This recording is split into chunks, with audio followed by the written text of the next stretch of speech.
Hello and welcome to Jupiter E-Class. I am Deepak Kumar, PGT Mathematics. आज हम लोग start करने जा रहे हैं क्लास 12th मैथमेटिक्स का फर्स्ट चैप्टर जो कि है रिलेशन एंड फंक्शन।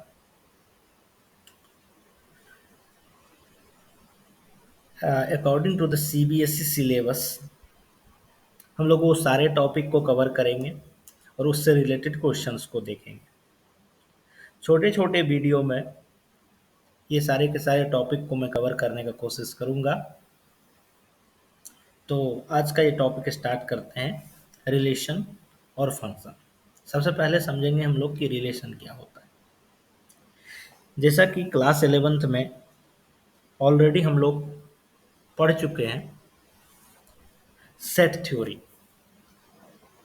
और कार्टेशियन प्रोडक्ट ऑफ सेट क्या होता है, सबसेट क्या होता है, ये सारे जो टर्मिनोलॉजीज है इससे हम लोग ऑलरेडी फैमिलियर हैं। तो आज जो मैं स्टार्ट करने वाला हूँ इन टर्मिनोलॉजी का यूज करके ही हम लोग सेट के रिलेशन के कंसेप्ट को समझेंगे। तो चलिए हम लोग स्टार्ट करते हैं। एक बार मैं आपको क्विक रिवीजन देता हूं कि कार्टेशियन प्रोडक्ट क्या था।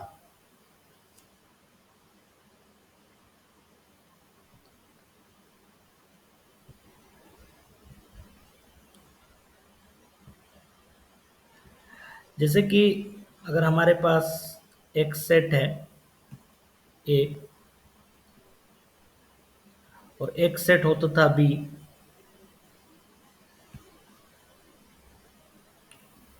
कुछ एलिमेंट ए के अंदर है जैसे कि 1 2 3। हमने 3 एलिमेंट सेट ए के लिए लिखा, ए और बी 2 एलिमेंट हमारे पास सेट बी के लिए है। तो जब हम लोग कार्टेशियन प्रोडक्ट इसका करते थे तो क्या होता था, सारे एलिमेंट एक दूसरे को मैप करता था। जैसे 1 ए को भी मैप कर रहा है और 1 बी को भी मैप कर रहा है। इसी प्रकार 2 ए को भी मैप कर रहा है, 2 बी को भी मैप कर रहा है, 3 ए को भी मैप कर रहा है और 3 बी को भी मैप कर रहा है। इसको हम लोग बोलते थे ए क्रॉस बी। इसको बोलते थे हम लोग ए क्रॉस बी। अब ए क्रॉस बी के अंदर जो एलिमेंट आएगा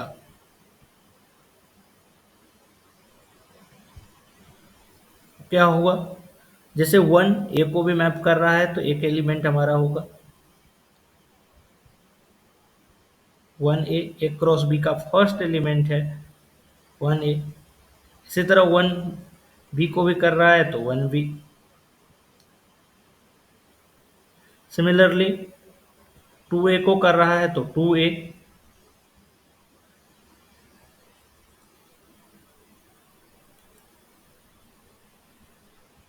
2 बी।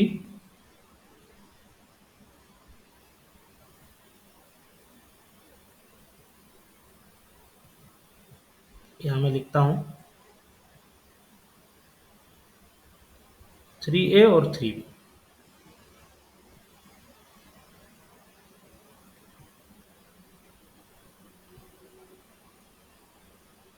तो ये सारे के सारे ए क्रॉस बी के एलिमेंट हैं।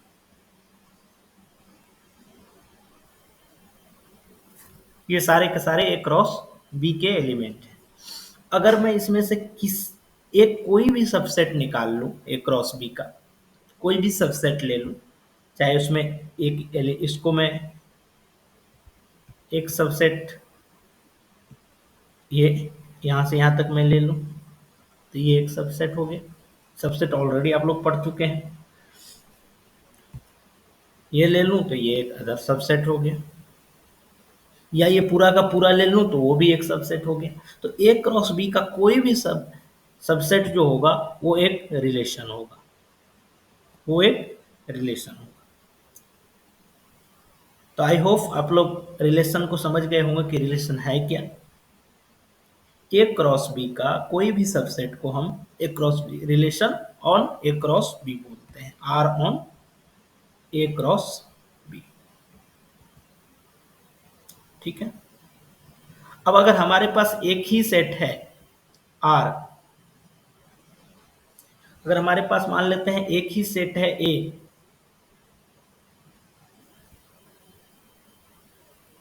ठीक है, इसके अंदर दो एलिमेंट है ए और बी, ठीक है, एक्स सेट है जिसके पास ए और बी हमारे पास दो एलिमेंट है। तो अगर मैं एक्स क्रॉस एक्स फाइंड करता हूं यहां पे, तो हमको क्या मिलेगा, एक्स क्रॉस एक्स फाइंड करता हूं तो हमको मिलने वाला है, एक और मैं यहाँ पे एक्स बना देता हूं ताकि किसी तरह का कंफ्यूजन ना हो समझने में। अब अगर आप ध्यान से देखेंगे तो ए को मैप कर रहा है, ए बी को मैप कर रहा है, बी ए को मैप कर रहा है और बी बी को मैप कर रहा है। तो हमको चार एलिमेंट प्राप्त हुआ, ए बी,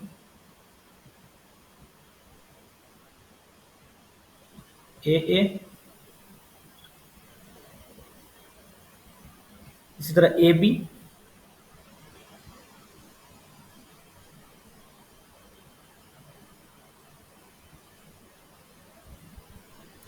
ए बी, और यहां से फिर देखेंगे बी ए और बी बी,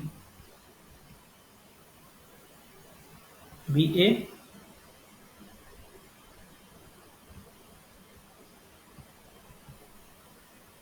और बी बी। अब अगर मैं बात करूं इसके किसी भी सबसेट को, अब ये एक्स क्रॉस एक्स है हमारे पास, इसका अगर कोई भी सबसेट होगा तो हम लोग सबसेट को बोलेंगे कि ये एक रिलेशन है on X, R on X, ये एक रिलेशन होगा एक्स के लिए। तो रिलेशन का कंसेप्ट समझ में आप लोगों को आ गया होगा। चलिए अब हम लोग थोड़ा इसके बारे में समझने का कोशिश करते हैं, पढ़ने का कोशिश करते हैं कि क्या लिखा लिखा है। We learn how to link pair of objects, कैसे पेयर बनाते हैं समझ में आ गया होगा। इस स्लाइड में मैंने ऑलरेडी आप लोगों को समझाया कि कैसे हम लोग पेयरिंग कर रहे हैं एक एलिमेंट को दूसरे एलिमेंट के साथ, from two sets and then introduce relation between the two objects in the pair। ठीक है।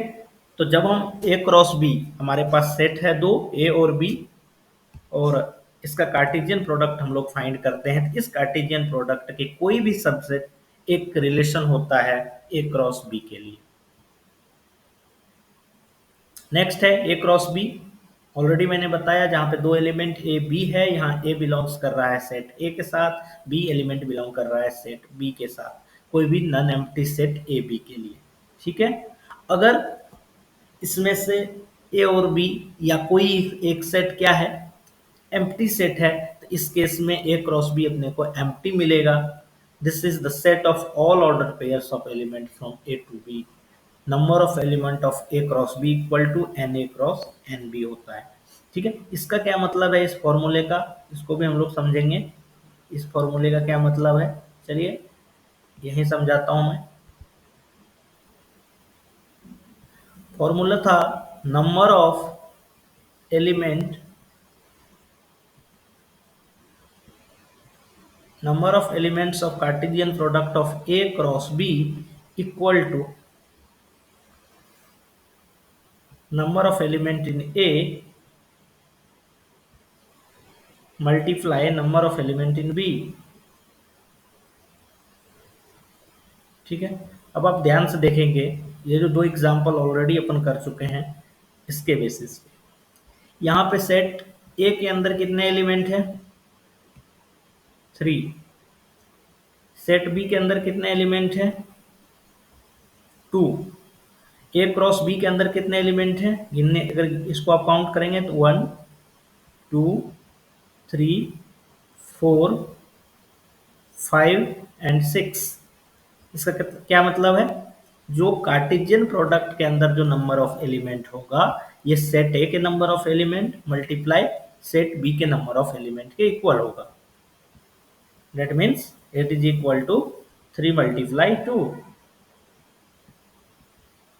That is 6।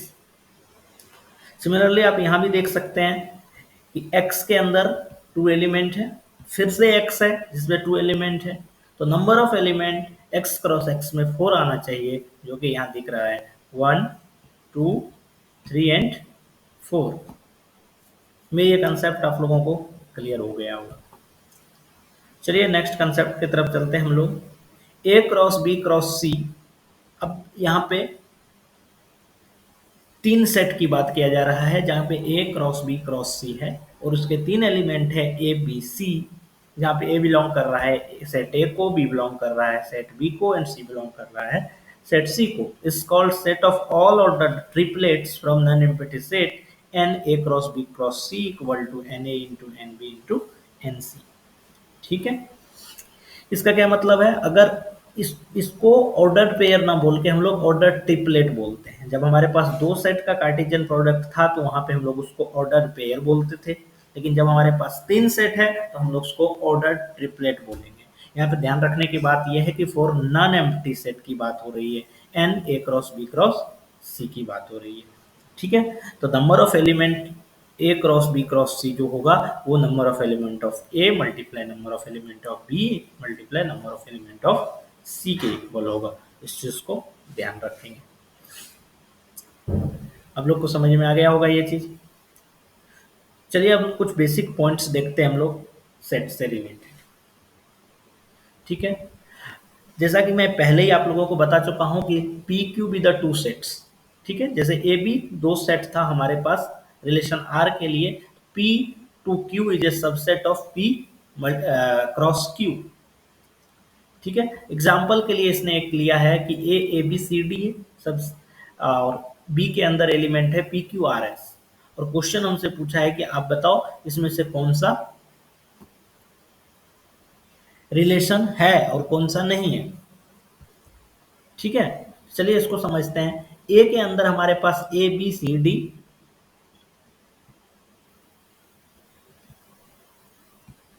अब ए के अंदर हमारे पास जो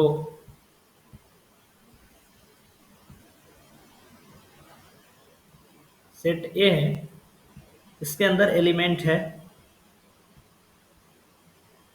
ए बी सी और डी। इसी तरह दूसरा सेट हमारे पास बी है, जिसमें ध्यान से देखेंगे एलिमेंट है P Q R and S.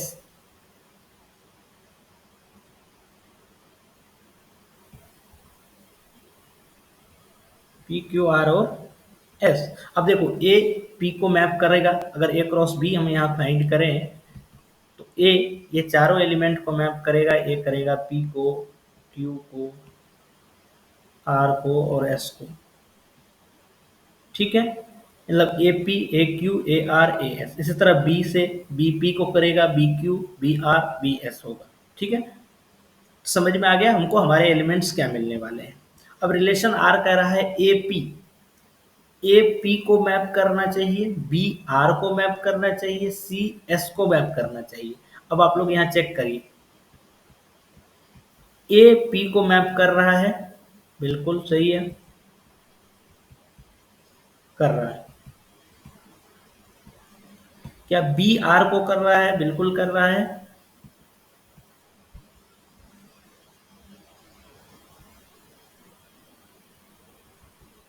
Third, क्या सी एस को मैप कर रहा है? बिल्कुल कर रहा है। इसका मतलब है आर वन एक रिलेशन है, क्योंकि ये कार्टेशियन प्रोडक्ट जो ए क्रॉस बी है इसी का सबसेट है, तो ये R one is a relation.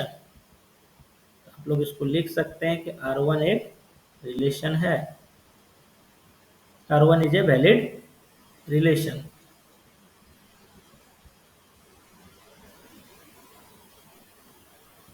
ठीक है, चलिए नेक्स्ट मूव करते हैं। नेक्स्ट क्वेश्चन था यहाँ पे, क्यू बी को करना चाहिए मैप, सी एस को करना चाहिए, डी आर को करना चाहिए। क्यू बी को करना चाहिए। अब अगर आप ध्यान से देखेंगे तो क्या क्यू कहीं ए बी सी डी के अंदर आपको दिख रहा है? नहीं, इसका मतलब ये एक वैलिड रिलेशन नहीं हो सकता, क्योंकि Q कभी B को मैप कर ही नहीं सकता अगर A क्रॉस B जा रहे हैं अपन तो। हाँ, अगर B क्रॉस A आते तो ये पॉसिबल था, लेकिन हम लोग बात कर रहे हैं A क्रॉस B की, इसलिए ये एक वैलिड रिलेशन नहीं है, जबकि ये एक वैलिड रिलेशन है। ठीक है, ये पॉइंट में आपको समझ में आ गया होगा। चलिए नेक्स्ट पॉइंट में आते हैं। If number of element in set A equal to P और number of element in set B equal to Q, then total number of relation is 2 to the power P Q. अच्छा, total number of subset आप लोगों को मालूम है, अगर number of element m होता था तो टोटल नंबर ऑफ सबसेट किसी सेट के लिए 2 टू द पावर m बनता था। टोटल नंबर ऑफ सबसेट, यहाँ अगर मैं बताऊं आप लोगों को, तो अगर हमारे पास एक सेट है A जिसके नंबर ऑफ एलिमेंट m होता था, तो टोटल नंबर ऑफ सबसेट कितना बनता था? टोटल नंबर ऑफ सबसेट बनता था 2 टू द पावर m।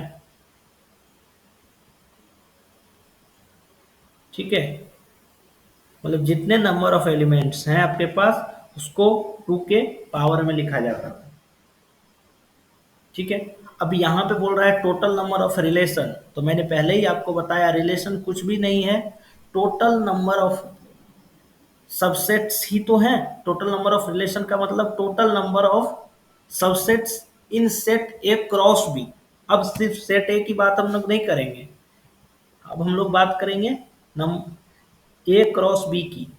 अब हमको एक नया सेट मिला है ए क्रॉस बी, अब हम लोग उसकी बात करेंगे। तो ए क्रॉस बी के नंबर ऑफ एलिमेंट्स अभी मैंने आप लोग को बताया था, अगर सेट ए के लिए पी एलिमेंट है और सेट बी में क्यू एलिमेंट्स हैं, तो number of elements A cross B P cross Q होगा। अभी अभी अपन ने डिस्कस किया था यहाँ पे इन चीजों को। यहाँ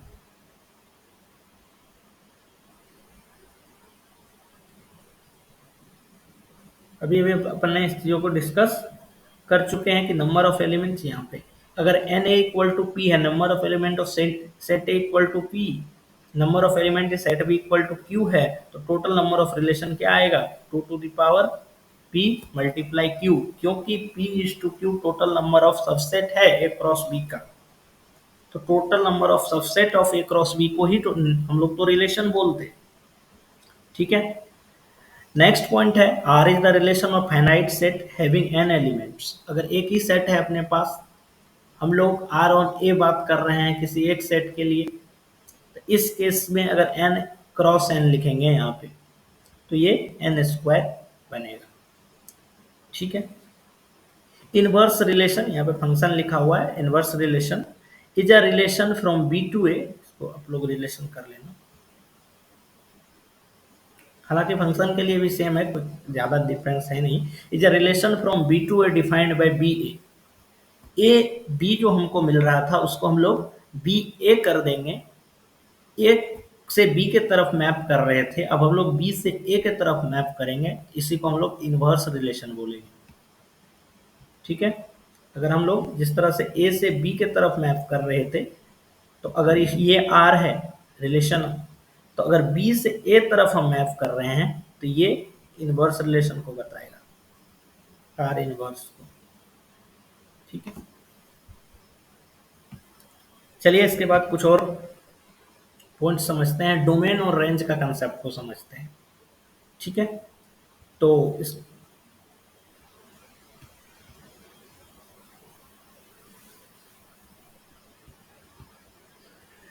जैसे अभी एक एग्जांपल लिया था हमने कि हमारे पास सेट ए है जिसके अंदर कुछ एलिमेंट है 1 2, और एक सेट बी है जिसके अंदर भी कुछ एलिमेंट है ए बी। अगर एक रिलेशन आर में निकालता हूं,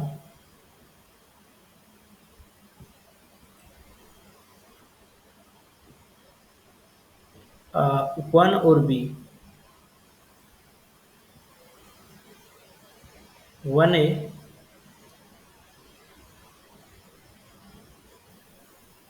और टू बी, ये एक रिलेशन हमने बनाया। ठीक है, सिंपल सी बात है। ये अगर ए से बी के तरफ मैप हो रहा है तो ये वाला जो पार्ट है हमारा, ये वाला सेट ए के एलिमेंट्स, ये क्या कहला जाएगा, जो रिलेशन के अंदर सेट ए का वो एलिमेंट जो रिलेशन में आ रहा है उसको हम लोग बोलेंगे domain, domain of the relation, domain.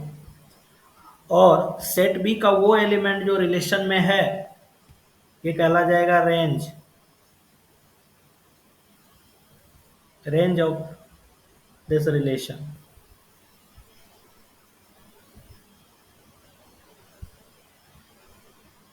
में आई होप आप लोगों को डोमेन और रेंज का कंसेप्ट क्लियर हो गया होगा। चलिए इसको पढ़ते हैं। State the domain and range of the following. Question है 2 - 3 4 6 3 - 1 6 6 और 2 3। आप लोग बता सकते हैं डोमेन क्या होने वाला है, जो फर्स्ट एलिमेंट होगा रिलेशन के अंदर 2 4 3 6। अब इस 2 को हम लोग नहीं ले सकते क्योंकि ऑलरेडी कवर हो चुका है ये 2 पहले ही। तो डोमेन हमको मिलने वाला है 2 3 4 6। रेंज क्या मिलने वाला है -3 -1 6 और 3, -3 -1 3 और 6। आप लोग देख सकते हैं ये रिलेशन हमको मिलने वाला है।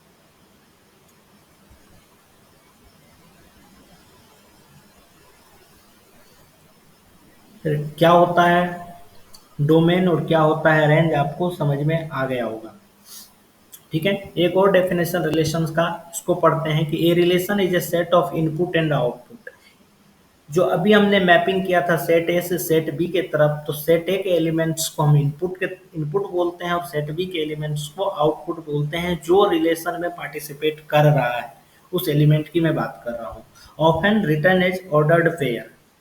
ठीक है, we can also represent a relation as a mapping diagram or a graph. इसी को बोला जाता है मैपिंग डायग्राम, जो पहले भी हम लोग कर चुके हैं और यहाँ आप लोग डायग्राम में देख सकते हो। ठीक है, if output has one more unmapped element, say 5, then output becomes codomain, then range is the subset of codomain। ध्यान रखना, तो अगर आउटपुट सेक्शन में आपको कोई ऐसा एलिमेंट मिल रहा है जो कि अनमैप्ड नहीं है, तो इस केस में रेंज कोडोमेन का सबसेट हो जाएगा। ठीक है, मतलब कोडोमेन के अंदर वो सारे एलिमेंट्स आएंगे जो आउटपुट में आ रहा है। चलिए एग्जांपल के लिए मैं आपको समझाता हूं। तो अगर सेट ए है हमारे पास एक, जिसके अंदर 3 एलिमेंट्स हैं, ए 1 2 3। एक है सेट बी जिसके अंदर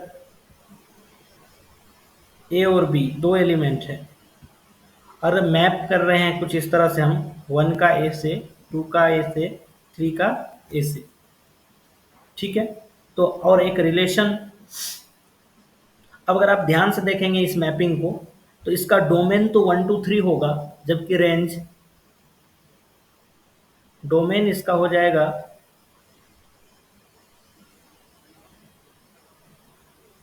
1 2 3। रेंज जो ए क्रॉस बी का है यहाँ पे इस रिलेशन के लिए, वो होगा सिर्फ ए।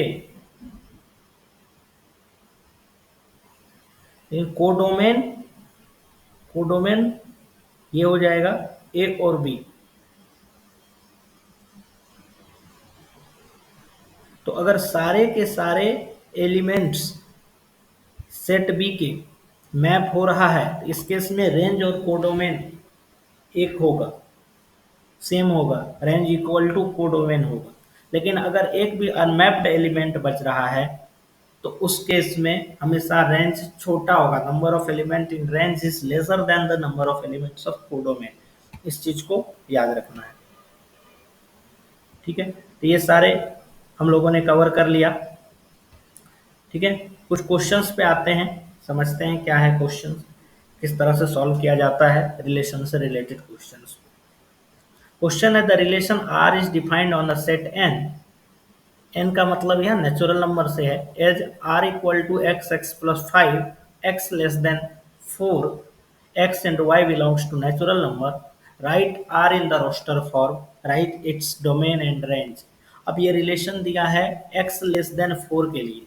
ये एक रिलेशन अपने को एक्स लेस देन फोर के लिए बनाना है, जिसमें हमारे पास दो एलिमेंट हैं, एक्स एक्स प्लस फाइव, यही है रिलेशन।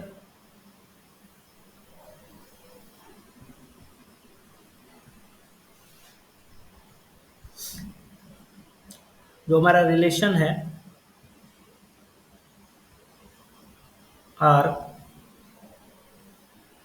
इसके अंदर एलिमेंट्स है एक्स और एक्स प्लस फाइव,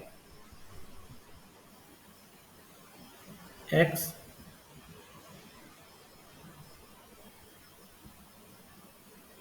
और एक्स प्लस फाइव। ध्यान रखने की बात यह है, जो एक्स लेस देन फोर के लिए बात कर रहा है, एक्स लेसर देन फोर, यही है अपना रिलेशन। और ये नेचुरल नंबर की बात हो रही है, तो अगर less than four, one two three, अब हमारे पास जो एलिमेंट है, अगर x को मैं वन लेता हूं तो x प्लस फाइव क्या हो जाएगा, सिक्स। अगर x को टू लेता हूं तो x प्लस फाइव क्या होगा, two plus five seven.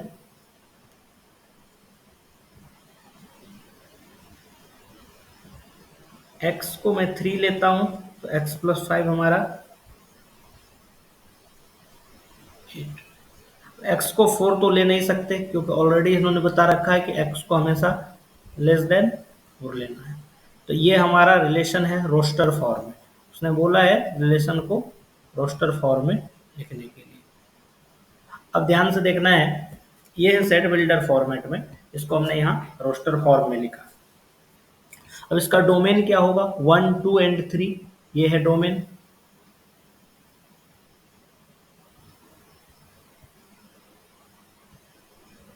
One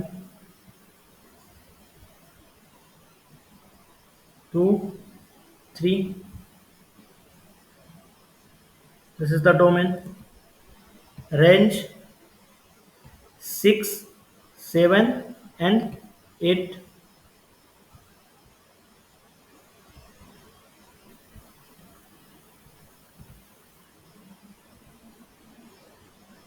ये हो जाएगा इस रिलेशन के लिए रेंज।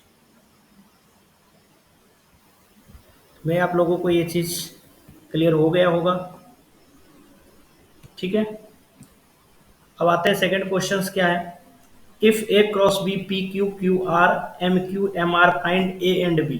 देखो क्लियर है, ए सेट क्या होगा, A and B, A cross B के लिए बात की जा रहा है। ए का मतलब first element, P Q, sorry P, यहाँ भी पी है तो रिपीट नहीं करेंगे, पी और एम। तो यहाँ जो हमको ए मिल रहा है, इसके अंदर दो ही एलिमेंट है, कौन कौन सा, पी और M.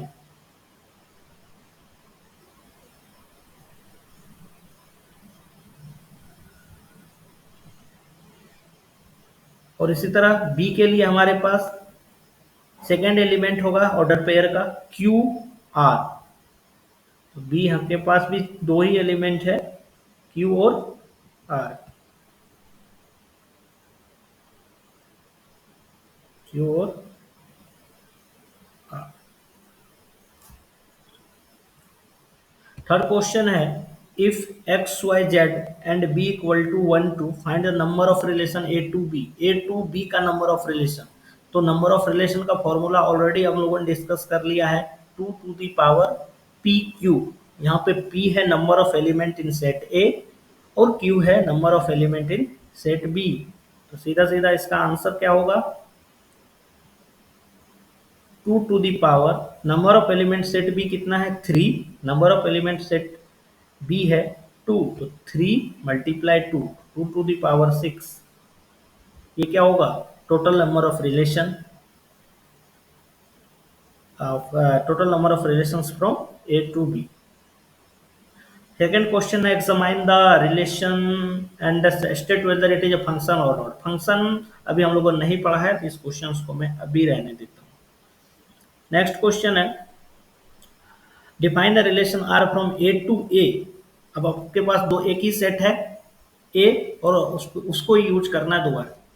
X Y 2x minus Y 0 होना चाहिए.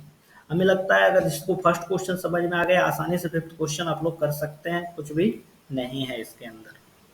ठीक है, हम लोगों ने इन चीज़ों को अभी पढ़ा नहीं है.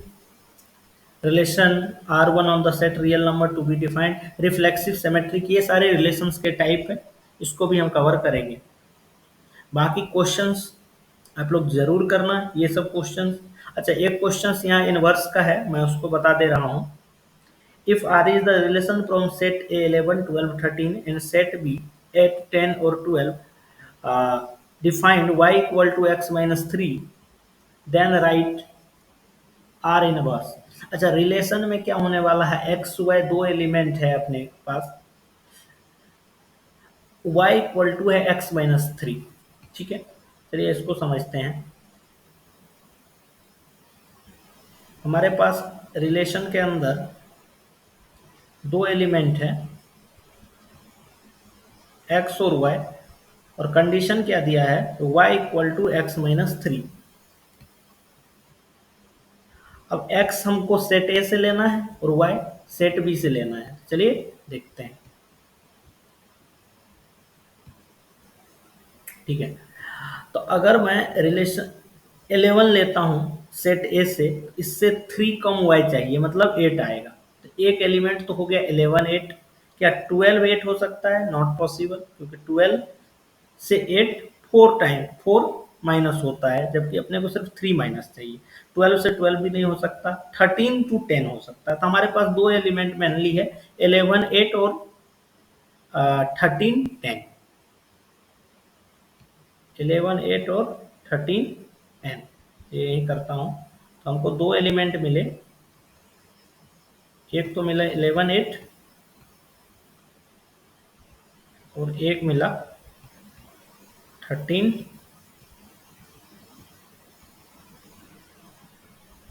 10. ठीक है, तो ये तो R था, रिलेशन R के लिए हमने किया था फाइंड. जबकि हमको क्या पूछा है, R इनवर्स.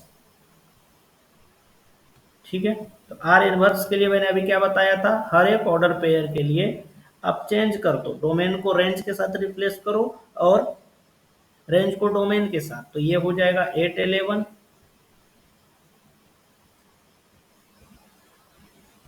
और ये हो जाएगा 10 13.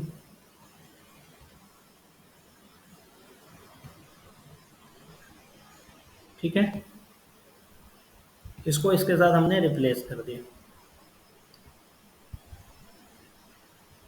तो आई होप आप लोगों को ये कंसेप्ट भी समझ में आ गया होगा. ठीक है, बाकी आप लोग कोशिश करेंगे क्वेश्चन नंबर 10 9 को सॉल्व करने का. तो आज के क्लास को यही खत्म करते हैं. Thank you everybody.